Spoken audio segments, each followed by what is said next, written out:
सत हो रही है जो देश को सावधान करने वाली है और कई सवाल भी खड़े कर रही है। सवाल ये कि बांग्लादेश के हालात से भारत की तुलना क्यों हो रही है और जिस देश का लोकतंत्र दंगा तंत्र में बदल चुका है उस देश का उदाहरण भारत के लिए आखिरकार क्यों दिया जा रहा है। क्यों कांग्रेस की ओर से लगातार इस तरह के बयान आ रहे हैं जिसमें कहा जा रहा है कि भारत में भी बांग्लादेश वाले हालात हो सकते हैं। अब ये सवाल कि ये कांग्रेस की देश के लिए चिंता है या फिर चेतावनी।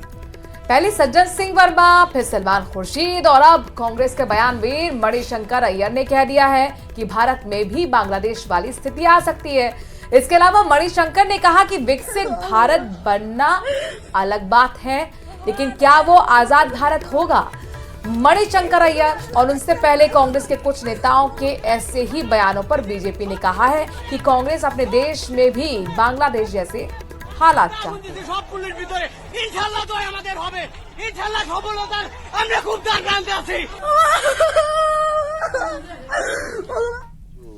बेरोजगारी है वो बहुत बढ़ चुका है आर्थिक विकास के बावजूद। मतलब वहाँ की परिस्थिति और हमारी परिस्थिति में काफ़ी एक कंपैरिजन कर सकते हो। इतना ही नहीं, उनकी जमहूरियत में कमियां महसूस होने लगी। हम ये भी कह सकते हैं कि जैसा कि शक पैदा हुआ लोगों के मन में बांग्लादेश में कि ये फ्री एंड फेयर इलेक्शन है क्या, वैसे ही शक यहाँ भी आने लगे हैं। आप जो है वो इस तरह की अराजक उद्दंडता से जो हमारी लोकतांत्रिक प्रतिबद्धता है उसको आप ना तो हाईजैक कर सकते हैं ना उसको नुकसान पहुंचा सकते हैं। हिंदुस्तान जो है ना पाकिस्तान है और ना बांग्लादेश है। हमारा देश जो है वो एक डेमोक्रेटिकली और कॉन्स्टिट्यूशनली करेक्ट कंट्री है। उसको जो है वो आप इस तरह से जो भय और भ्रम का माहौल और भौकाल खड़ा करके देश में जो है वो अव्यवस्था पैदा करने की कोशिश कर रहे हैं, उसमें सफल नहीं होंगे। बांग्लादेश में 100 घंटों से जारी हिंसा के बीच ये बड़ी खबर है कि बांग्लादेश से बहुत भारी संख्या में लोगों ने बंगाल में घुसने की कोशिश की है। तस्वीरें बांग्लादेश बॉर्डर से सटे पश्चिम बंगाल के इस्लामपुर से आई हैं। ये तस्वीर आपके सामने जहां पर सैकड़ों की संख्या में बांग्लादेश से भागे लोग भारत की शरण मांगने लगे। इन लोगों का कहना था कि बांग्लादेश में भारी हिंसा की वजह से उनकी जान को खतरा है।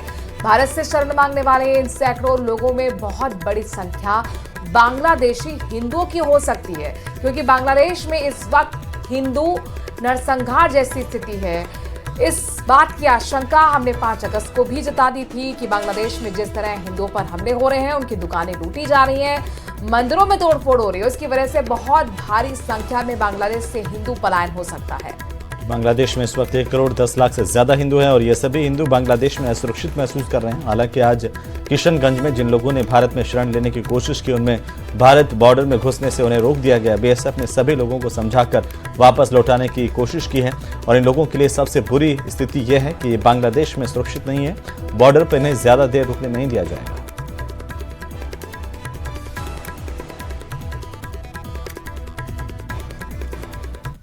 तो आज जिस तरह से बांग्लादेश के लिए ये आरोप लगाए जा रहे हैं कि बांग्लादेश में मुख्य विपक्षी पार्टी बीएनपी के इशारे पर विदेशी दखल अंदाजी हुई और इसकी वजह से बांग्लादेश आज दंगा देश बन गया।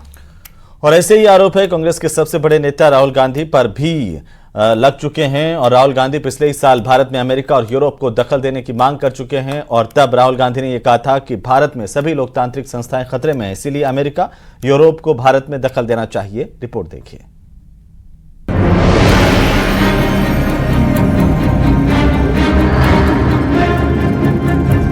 शेख हसीना ने बांग्लादेश किसके कहने पर छोड़ा? शेख हसीना की हत्या कौन करना चाहता था? क्या बांग्लादेश की पूर्व प्रधानमंत्री स्वदेश वापसी करेंगी? अमेरिका और यूरोप से राजनीतिक शरण मांगने वाली खबरों में कितनी सच्चाई है? क्या आवामी लीग फिर से चुनाव लड़ेगी? ऐसे कई सवाल हैं जिसका जवाब हर कोई जानना चाहता है और इन सभी सवालों का जवाब दिया है शेख हसीना के बेटे सजीब वाजिद ने। न्यूज़ 18 इंडिया से खास बातचीत में सजीब वाजिद ने बांग्लादेश के मौजूदा हालात से लेकर उनकी मां, अवामी लीग और खुद अपनी फ्यूचर प्लानिंग के बारे में खुलकर अपनी बात रखी। इस दौरान शेख हसीना के बेटे ने कई हैरान कर देने वाले पर्दाफाश किए। सबसे पहले उन्होंने शेख हसीना के बांग्लादेश छोड़ने के पीछे की बहुत बड़ी वजह बताई। उन्होंने कहा अगर उनकी मां बांग्लादेश नहीं छोड़ती तो उनकी हत्या कर दी जाती। ये जानते हुए भी शेख हसीना बांग्लादेश नहीं छोड़ना चाहती थी। फिर बेटे की बात उन्होंने कैसे मानी, सुनिए। वो तो बांग्लादेश छोड़ के नहीं जाना she did not want to leave Bangladesh at all.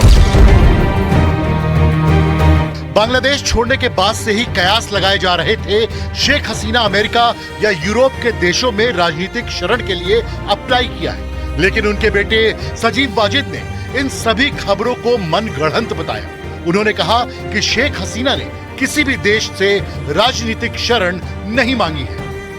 मेरी माँ कहाँ भी पॉलिटिकल असाइलम के लिए अप्लाई करे नहीं, ये सब बकवास है।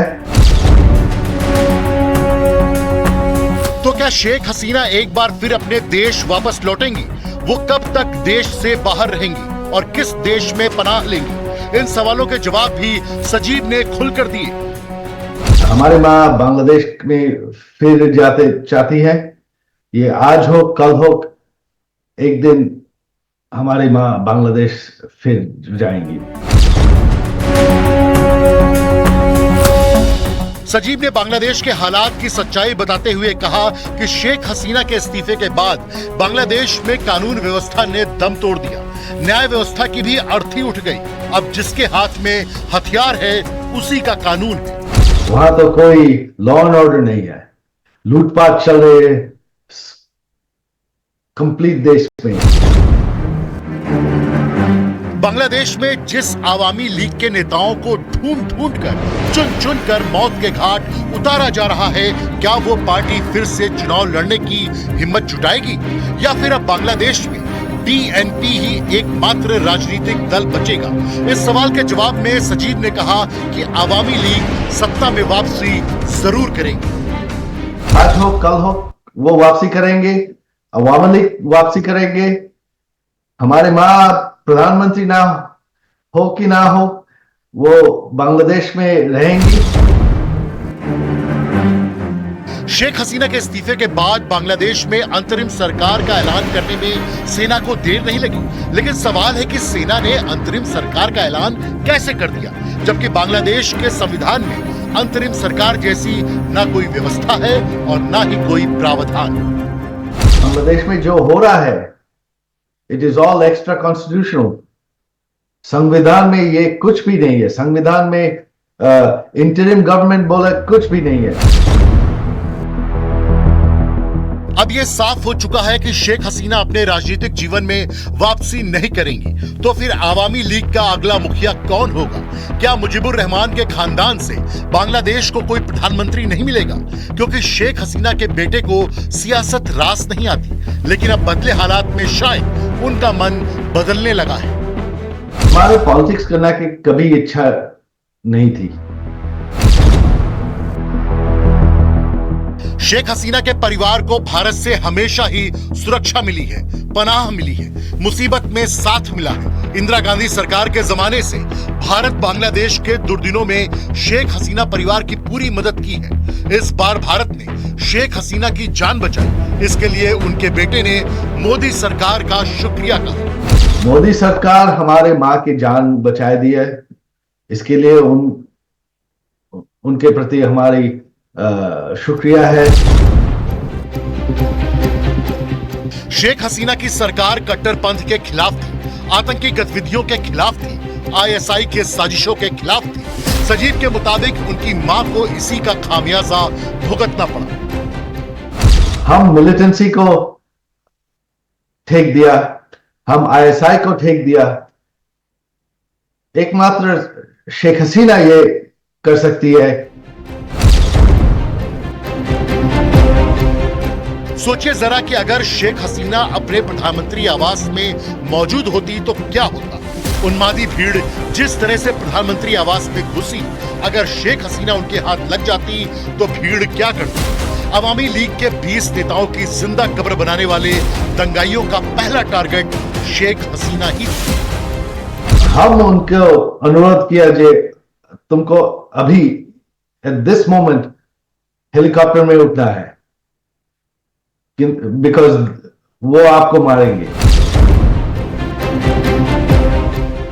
छात्र आंदोलन के नाम पर दंगाइयों ने जिस तरह से बांग्लादेश को जलाया, जगह जगह दंगा फसाद किया, पुलिस वालों की हत्याएं की, सेना को निशाना बनाया, दंगाइयों को इतनी ताकत देने वाला कौन था?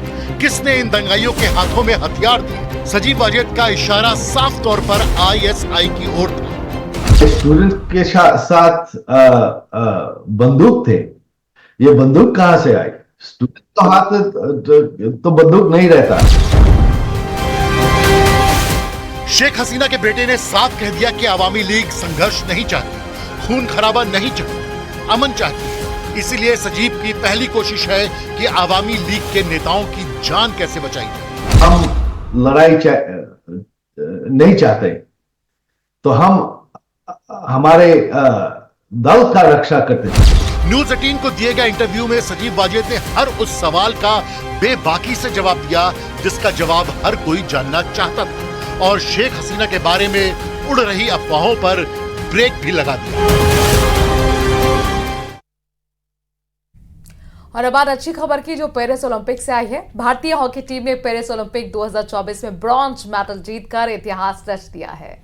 तो भारतीय हॉकी टीम ने ब्रॉन्ज मेडल मैच में स्पेन को 2-1 से हराया और ये चौथा ब्रॉन्ज मेडल है। इसके अलावा देश ने ओलंपिक इतिहास में सबसे ज्यादा 8 गोल्ड और 1 सिल्वर मेडल भी जीता है। पिछले यानी टोक्यो ओलंपिक में